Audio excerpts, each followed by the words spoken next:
All right. So today we are focusing on the advanced practitioner overview for our class. And I guess I'll just go through some of the questions. Um, how do I engage in ongoing critical self-reflection and examinations, especially through the values that shape social work specifically? And I believe that one of the ways that I am able to engage in critical reflection um, is through like multiple different layers of supervision. So I have my AFI, and he is really helpful, and he brings the social work lens into it because he's been a social worker for a really long time. So he always has to stay up to date on like social work values and code of ethics and things like that.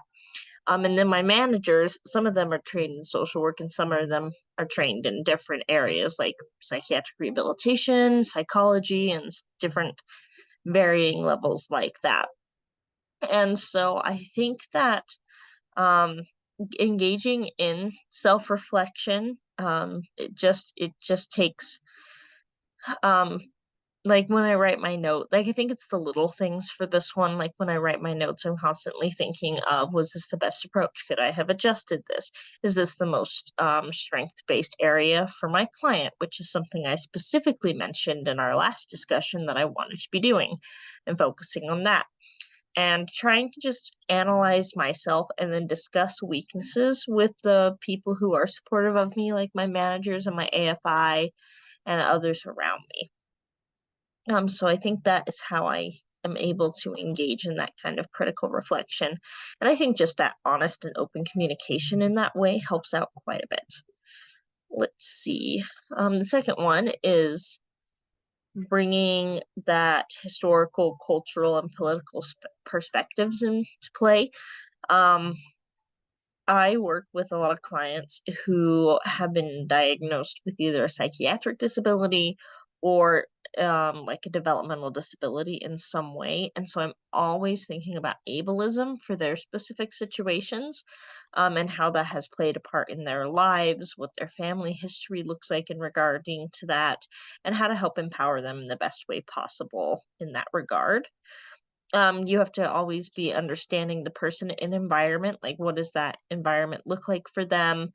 What are the social problems, especially in the school? One of my clients is a high schooler, and so there's a lot of like layers of social classism and cliques that play a factor in that, and oftentimes he does things to specifically try to make people laugh, but instead of laughing with him or laughing with a joke, they're actually just laughing at him, and that's been kind of hard to manage in an advocacy sense, especially because 'cause I'm there in the school in a way as a guest, working with all the teachers and as a mental health professional, but I'm not with the school, and so advocating for my client in that regard is really, really, really important, and working on interventions with him specifically too as well that are strength-based, where we look at social justice regarding his situation and what's the best way to handle that.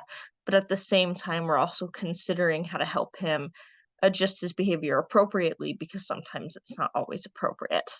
And so that's how I would say that it's just like we're balancing that social justice action, with also working on some of the more challenging aspects of his day to day life.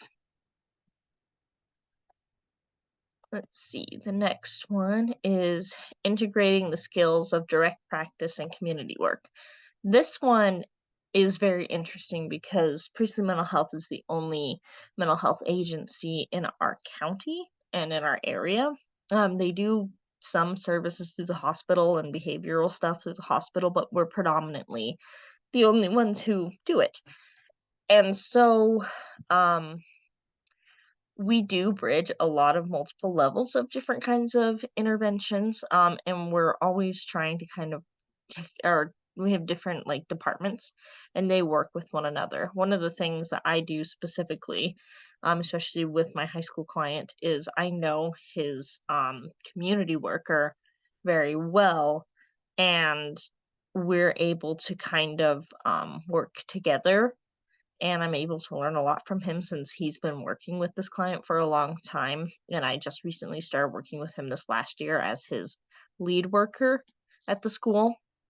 And so it's kind of more of like a case management approach this year with this particular client, especially in like getting connected to more services, communicating with those services within our agency and seeing what he needs and and that kind of thing. And so in a way it's doing some like and seeing if our agencies are responding appropriately in as well. So we're kind of bridging touching on some meso work with that micro focus because I'm micro focused on him, but we're also looking at our agency since it is the meso level in our community and how we're helping our clients as well. And so that is how I would say that I am bridging those multiple levels of intervention by doing a lot more case management kind of work. Bringing research and policy analysis to the agency.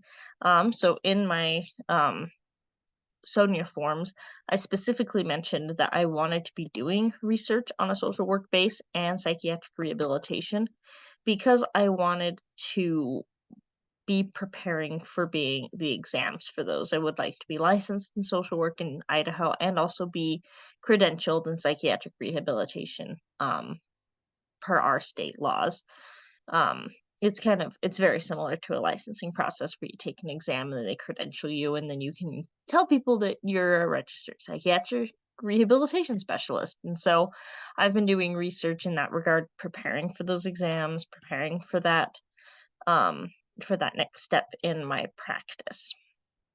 Let's see, and assumes a leadership role in the professional community to promote broad-based participation and empower individuals and groups. And so, as a lead worker, I do a lot more case management. And as I mentioned, with Priestly Mental Health being the only agency really in our county, I'm able to touch meso level work and talk about policies that are affecting clients, and attend and participate and lead some trainings in the future that I plan on doing that just give us always are informing us essentially of what the best practices are, what is evidence based, and how to go forward with that.